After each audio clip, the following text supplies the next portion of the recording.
Trustmark National Bank. We earn your trust every day. By Saturn, a different kind of company, a different kind of car. By Cellular South, we are wireless. By Mississippi, the South's warmest welcome. And by Jackson Convention and Visitors Bureau, the best of the New South. Welcome back to Jackson, Mississippi. Eric Evans with John Eustace at the Tour LeFleur National Time Trial Championships. And the beautiful pastoral setting here in Jackson really belies the heat and action that is going on now on the road as Eric Wohlberg approaches the finish line. Well forward in his saddle, staying in that aerodynamic tuck. He was leading at the 20-kilometer mark. He is leading at this point now in the race with just a few seconds to go here before the finish line, and he's pulling with everything he has. He is over across, finishing the 40-kilometer course in first place currently. Here's the big man, Adam Spey. He's focused his entire season on this event. We look at the clocks. He's not going to beat Wohlberg. He's approaching 50 minutes, but he's leading the Americans. Steve Haig, third after 20 kilometers. He's really suffering there, John. Look at that face. His eyes are clenched, sweat dripping down. Just a few minutes away here from the finish for Haig. But wait, John, there's a problem with Eric Wohlberg's bicycle.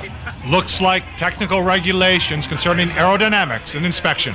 But the race goes on. John Leeswin, third across the finish line in just over 50 minutes. Slip a card between the wheel and the frame. A card, sorry? Like a business card. Thin business card.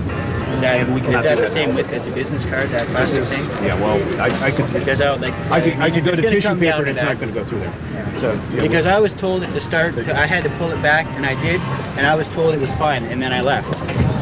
So I would have pulled it back. Aerodynamic rules, a very hot topic in the world of international bicycle racing. Yeah, I mean, A card is supposed to go in between the back tire and the frame so that the frame is not considered to be acting as a fairing.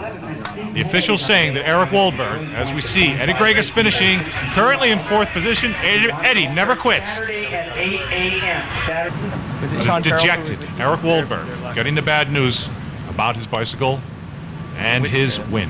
Well, John, the bad news is that word has it he has been disqualified, and now Adam Spey is in first place as we see Steve Haig across the finish line, and he will be in third place behind Spey and Leeswin. And for Adam Spey, he took a risk today with that fixed gear, and it certainly has paid off. It's been getting windier and windier every day this week, so I ran a fixed gear, which means I had no gear options except for the one I was running, which is a little bit nerve-wracking when the wind starts picking up because he's really bogged down.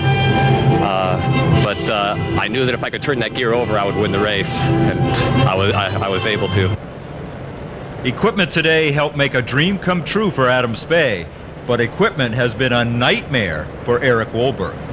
There seems to be a bit of question as to the spacing of my back wheel in the wheel cutout in the frame. But I was told at the start, the commissary made a comment, I pulled it back, and he gave me the go-ahead, so, you know, as far as I'm concerned, it was a legal ride. For Eric Wohlberg, a tough day here in Jackson. Quite the opposite for winner Adam Spey. And so, for John Eustace, I'm Eric Evans, and so long from the Trustmark Tour LeFleur National Time Trial Championships.